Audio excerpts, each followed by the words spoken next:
Hello, dear student. Welcome to my channel. Today we will discuss a very important topic, rectifier.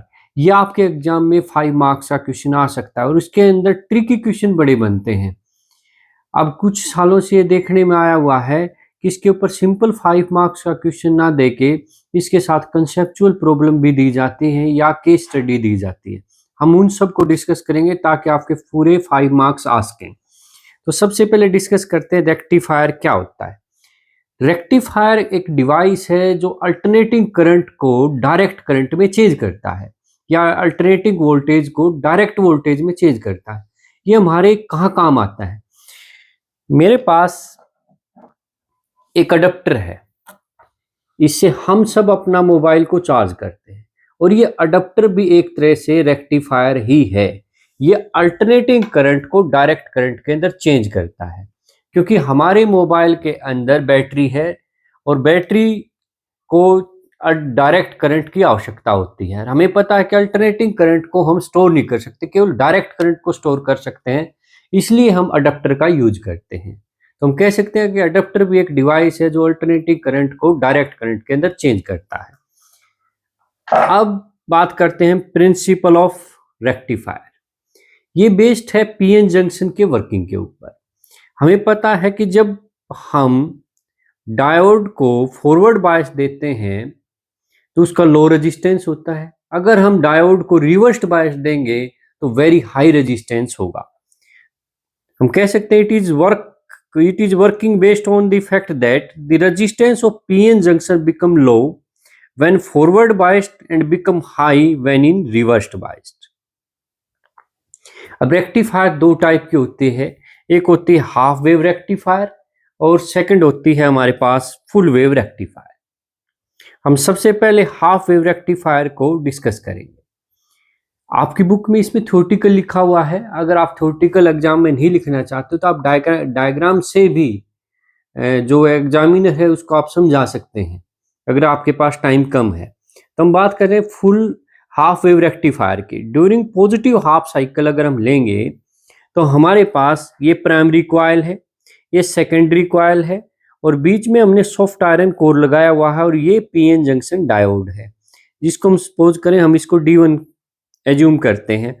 During positive half cycle, जब हम positive half cycle देंगे, ये positive half cycle हमने provide किया, यहाँ positive ये negative, due to self induction यहाँ negative आ जाएगा इस प्राइमरी कॉइल पर, यहाँ positive, due to mutual induction यहाँ पॉजिटिव यहाँ नेगेटिव। अब अगर हम ध्यान से देखें तो डायोड D1 जो डायोड है इसके P को पॉजिटिव टर्मिनल मिलता है और N जंक्शन को नेगेटिव टर्मिनल मिलता है। तो ये हमारे पास हो जाएगी फॉरवर्ड बायस्ड। और जैसा इसका प्रिंसिपल है, अगर PN junction diode forward biased है तो उसको लेस रेजिस्टेंस होगा तो हमें आउटपुट मिल जाएगी। अगर हम नेगेटिव हाफ साइकिल प्रोवाइड करते हैं, ये हमने यहाँ पे नेगेटिव हाफ साइकिल दिया हुआ है, ये नेगेटिव ये positive, due to self induction यहाँ पॉजिटिव ये नेगेटिव आ जाएगा प्राइमरी कॉइल पे और सेकेंडरी कॉइल पे ड्यू टू म्यूचुअल इंडक्शन यहाँ नेगेटिव आ जाएगा, यहाँ पॉजिटिव। अब अगर हम ध्यान से देखें, डायोड D1 के पी टाइप सेमीकंडक्टर को नेगेटिव मिला है और N को मिला है पॉजिटिव, ये रिवर्स्ड बायस्ड हो जाएगी और रिवर्स्ड बायस्ड है। इसका प्रिंसिपल ही रेक्टिफायर का कहता है अगर हम पीएन जंक्शन डायोड को रिवर्स बायस देते हैं तो वेरी हाई रेजिस्टेंस होगा, तो हमें आउटपुट में कुछ नहीं मिलेगा।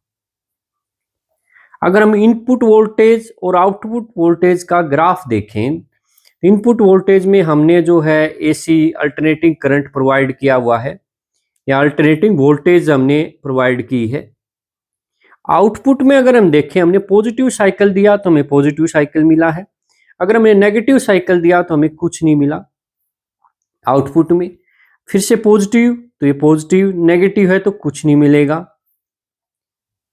अब हम डिस्कस करते हैं full wave rectifier.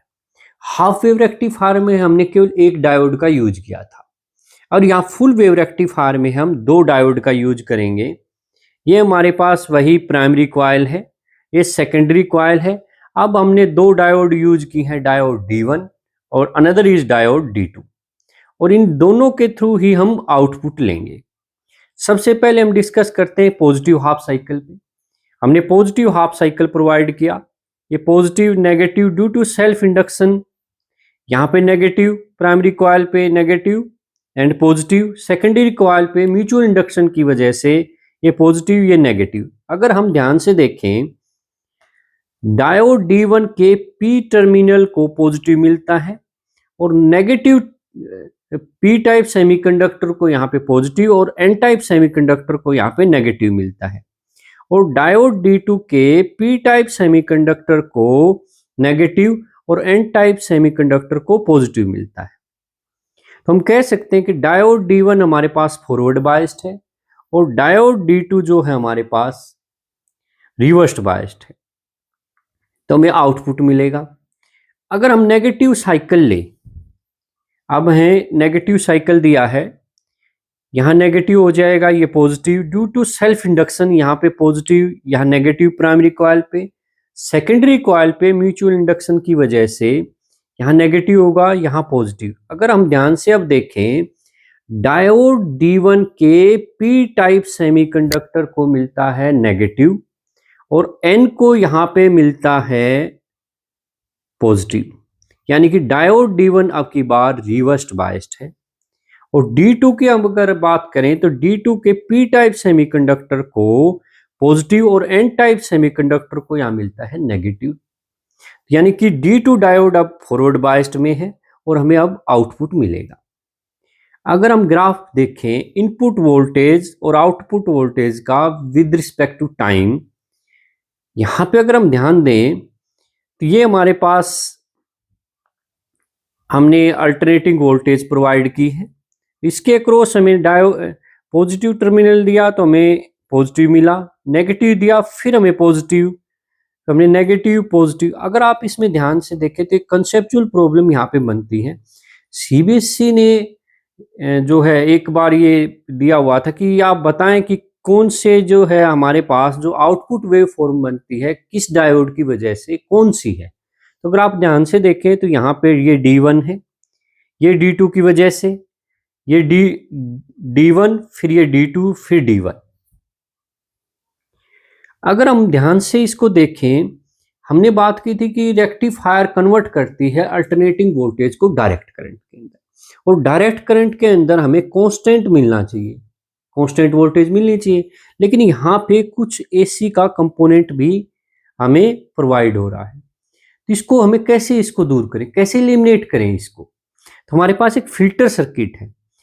Filter circuit क्या होता है कि it is a device which is used to filter out the A C component from the output of the rectifier.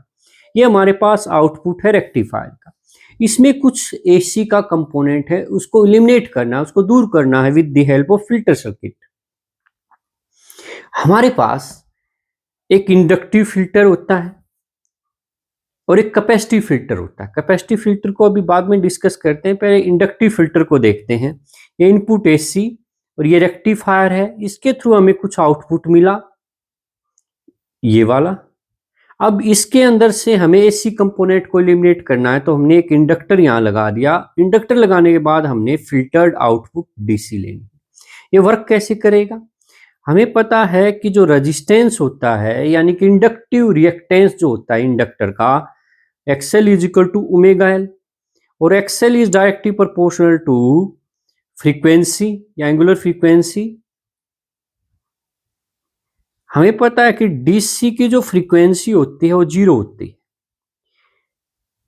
Inductance जो है डीसी के लिए 0 रेजिस्टेंस प्रोवाइड करेगा और एसी की जो फ्रीक्वेंसी है उसके डायरेक्टली प्रोपोर्शनल होगा, यानी कि ये डीसी को तो पास कर देगा और एसी के लिए ये जो है रेजिस्टेंस ऑफर्ड करेगा। तो हमें जो आउटपुट फॉर्म हमारे को अप्रोक्सीमेटली कांस्टेंट डीसी मिल जाएगी। अब हम डिस्कस करते हैं कैपेसिटिव फिल्टर। अब कैपेसिटिव फिल्टर के अंदर हम कैपेसिटर का यूज करेंगे। अगर आप ध्यान से देखें तो यहाँ पे हमने इंडक्टर को सीरीज में लगाया था और यहाँ पे कैपेसिटर को हम पैरेलल में लगाएंगे। ऐसा क्यों करेंगे, ये भी सीबीएसई के एग्जाम में एक बार जो है आप स्टूडेंट से पूछा गया था ये।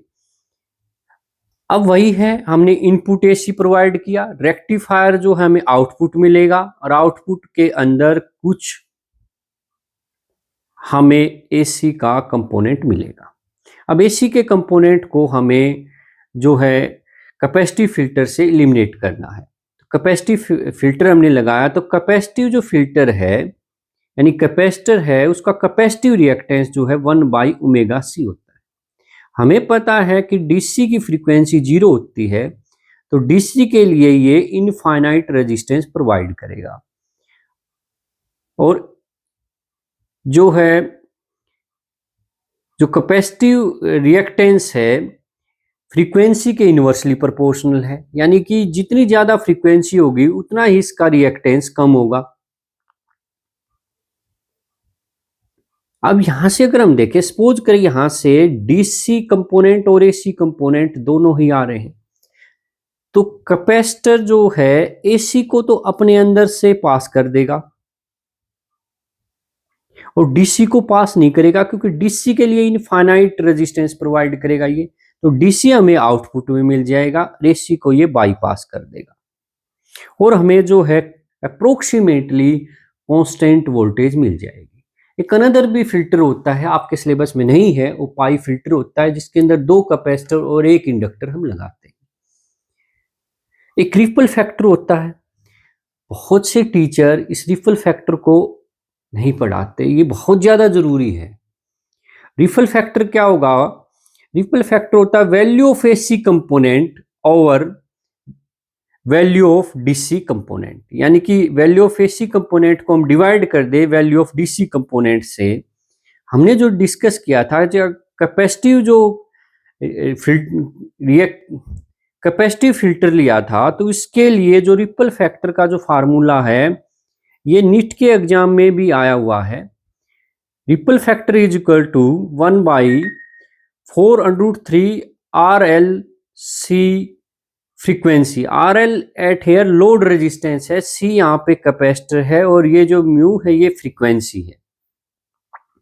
जो रिपल फैक्टर है हाफ वेव रेक्टिफायर का 1.21 होता है और फुल वेव रेक्टिफायर का ये 0.48 के अप्रोक्सीमेटली होता है। हम एफिशिएंसी की बात करें, एफिशिएंसी ऑफ रेक्टिफायर क्या होगी? Output DC power to the input AC power और परसेंटेज ले लेंगे हम। अगर ये वैल्यू निकालें तो हाफ वेव रेक्टिफायर की जो एफिशिएंसी है अप्रोक्सीमेटली 40.6% होती है और फुल वेव रेक्टिफायर के लिए ये 81.2% के अप्रोक्सीमेटली होती है। इतना करने के बाद हम सोचते हैं कि हमें अपने 5 मार्क्स मिल जाएंगे, वैसा नहीं है। एग्जामिनर ने अब की बार केस स्टडी को यूज किया हुआ है। हम केस स्टडी को अगर डिस्कस करें तो इसके अंदर एक इंपॉर्टेंट फैक्टर है, फ्रीक्वेंसी की बात करेगा। सपोज करें कि हमारे पास इनपुट की फ्रीक्वेंसी म्यू है, तो आउटपुट जो फ्रीक्वेंसी हमें मिलेगी हाफ वेव रेक्टिफायर में, वो हमें सेम मिलेगी एज इनपुट। अगर हम फुल वेव रेक्टिफायर की बात करें, इनपुट की फ्रीक्वेंसी अगर म्यू है तो आउटपुट में हमें 2 म्यू मिलेगी। सपोज करें अगर हम हाफ वेव रेक्टिफायर के अंदर 50 हर्ट्ज फ्रीक्वेंसी देते हैं तो आउटपुट में भी हमें 50 हर्ट्ज फ्रीक्वेंसी मिलेगी। अगर फुल वेव रेक्टिफायर में सपोज करें इनपुट में हमने 50 दिया है तो आउटपुट में हमारे को 100 हर्ट्ज मिलेगी। अब यही कंसेप्चुअल प्रॉब्लम सीबीएसई 2024 के अंदर पूछा गया है, इसको डिस्कस करते हैं, बड़ा इंपॉर्टेंट टॉपिक है। एंड अल्टरनेटिंग वोल्टेज को अल्टरनेटिंग वोल्टेज दिया हुआ है जिसके अंदर वी नोट की वैल्यू अपने पास 0.5 है और ओमेगा की वैल्यू 100 पाई दी हुई है, क्योंकि हमें पता है V is equal to V naught sine omega t होता है। अगर इसका कंपैरिजन करें तो हमारे पास ओमेगा की वैल्यू ये आ जाएगी और इसको फ्रीक्वेंसी में चेंज करें, हमें पता है कि ओमेगा की वैल्यू 2 पाई म्यू होती है। 100 पाई, पाई से पाई कैंसिल आउट करेंगे तो फ्रीक्वेंसी जो है 50 हर्ट्ज है इनपुट की। अब इसने कहा कि हाफ वेव रेक्टिफायर की क्या फ्रीक्वेंसी होगी, हमें मैंने आपको पहले ही बताया है कि हाफ वेव रेक्टिफायर की सेम फ्रीक्वेंसी होगी इनपुट की। अगर ये 50 हर्ट्ज है तो ये भी 50 होगी। और फुल वेव रेक्टिफायर में इनपुट की अगर 50 हर्ट्ज है तो आउटपुट की हमारे को 100 हर्ट्ज मिलेगी। अब यहाँ पे जो हमने कैपेसिटिव फिल्टर किया था उसी के ऊपर एक क्वेश्चन इसने दिया हुआ है कि in which the following diagram is the capacitor is connected correctly to provide the smooth output of the half wave rectifier। अब यहां पे अगर हम देखें, अगर कैपेसिटर डायोड से पहले ही लगा हुआ है तो इसका कोई बेनिफिट नहीं है हमारे को। सिमिलरली यहां पे भी वही है। और यहां पे अगर हम देखें तो ये सीरीज में लगा हुआ है। अब सीरीज में अगर लगा हुआ तो इसकी हमें पता है कि इसकी जो कैपेसिटिव रिएक्टेंस है 1/ω/c होता है और डीसी की फ्रीक्वेंसी 0 होती है, तो इसके लिए इनफाइनाइट रेजिस्टेंस प्रोवाइड करेगा। इनफाइनाइट रेजिस्टेंस अगर प्रोवाइड करेगा तो यहां से जो डीसी आई हुई है इसको ये आगे जाने ही नहीं देगा, हमें आउटपुट मिलेगा ही नहीं। ये वाला करेक्ट है जो हमने पहली कैपेसिटिव फिल्टर में हमने इसको देखा हुआ था कि ये एसी को अपने अंदर से पास कर देगा और डीसी को हमें आउटपुट मिल जाएगी। डीसी को अपने अंदर से पास नहीं करेगा, वो हमें आउटपुट मिल जाएगी, एसी को ये पास कर देगा। अब सीबीएसई 2025 के अंदर भी इंपॉर्टेंट क्वेश्चन यही था, इसी के ऊपर based. The output frequency of full wave rectifier with 50 hertz. Output की फ्रीक्वेंसी अब की बार 50 हर्ट्ज है तो इनपुट की फ्रीक्वेंसी बताइए। मैंने आपको बताया हुआ है कि आउटपुट की फ्रीक्वेंसी डबल होती है इनपुट की फ्रीक्वेंसी से, तो हमारे पास इनपुट की फ्रीक्वेंसी 25 हर्ट्ज होगी। ये 25 हर्ट्ज इनपुट की है, तभी आउटपुट में डबल होकर हमें 50 हर्ट्ज मिलेगी। ओके, ये भी सीबीएसई के एग्जाम में पूछा हुआ है 2024 के अंदर। If the frequency of half wave rectifier is 50 hertz, the frequency of full wave rectifier is, if the frequency of half wave rectifier की 50 हर्ट्ज है, मैंने आपको पहले डिस्कस किया है कि हाफ वेव रेक्टिफायर में इनपुट और आउटपुट की फ्रीक्वेंसी सेम रहती है और फुल वेव रेक्टिफायर में इनपुट से डबल फ्रीक्वेंसी होती है, यानी कि हमारे पास 100 हर्ट्ज होगी। अब एक और क्वेश्चन डिस्कस करते हैं हम। कोई आपको केस स्टडी दिया हुआ है, इसके अंदर ये पूछा गया है हमसे कि which bulb will glow in this circuit, कौन सा बल्ब ग्लो करेगा। अगर हम ध्यान से एक देखें तो डायोड के पी टाइप सेमीकंडक्टर को हमें पॉजिटिव टर्मिनल मिलता है और एन को मिलता है नेगेटिव टर्मिनल, और D2 डायोड के एन टाइप सेमीकंडक्टर को मिलता है पॉजिटिव टर्मिनल और P को मिलता है नेगेटिव टर्मिनल, यानी कि D2 जो है रिवर्स्ड बायस्ड में है और D1 जो है फॉरवर्ड बायस्ड में है। फॉरवर्ड बायस्ड यानी कि B1 जो है बल्ब ग्लो करेगा, B2 ग्लो नहीं करेगा क्योंकि ये रिवर्स्ड बायस्ड में है। अब हम सेकंड क्वेश्चन डिस्कस करते हैं। A full wave rectifier circuit is shown in this figure. The contribution in the output waveform from the D1 is, जो D1 डायोड है इसका कंट्रीब्यूशन हमें बताना है कौन कौन सा होगा। ये मैंने जब डिस्कस किया था तभी आपको बताया था। तो फर्स्ट वाला ये D1 हो जाएगा, सेकंड B जो है D2 और ये हो जाएगा C D1 D D2। हम कह सकते हैं हमारे पास A और C ये D1 के हैं और A और B और D ये D2 के हैं। Okay, the output in the half wave rectifier is, ये बड़ा इंपॉर्टेंट है। मैंने जब रिपल फैक्टर कराया था तब आपको बताया हुआ है कि आउटपुट के अंदर कुछ AC कंपोनेंट भी हमें मिलता है। तो अभी इसके क्वेश्चनों को ध्यान से देखें। यूनिट डायरेक्शनल विदाउट रिपल, हमें आउटपुट में रिपल मिलता है, ये फर्स्ट नहीं होगा। स्टडी एंड कंटिन्यूअस, ये भी नहीं है। स्टडी यूनिडायरेक्शनल विद रिपल, ये आंसर करेक्ट है। स्टडी बट डिसकंटिन्यूअस, ये नहीं होगा। हम कह सकते हैं कि ये जो है यूनिडायरेक्शनल विद रिपल होगा। Okay, thank you. आप रेक्टिफायर करें तो ये कंसेप्चुअल प्रॉब्लम आप जरूर करके जाइएगा, तभी आपको 5 मार्क्स आपके एग्जाम में आएंगे। Thank you very much.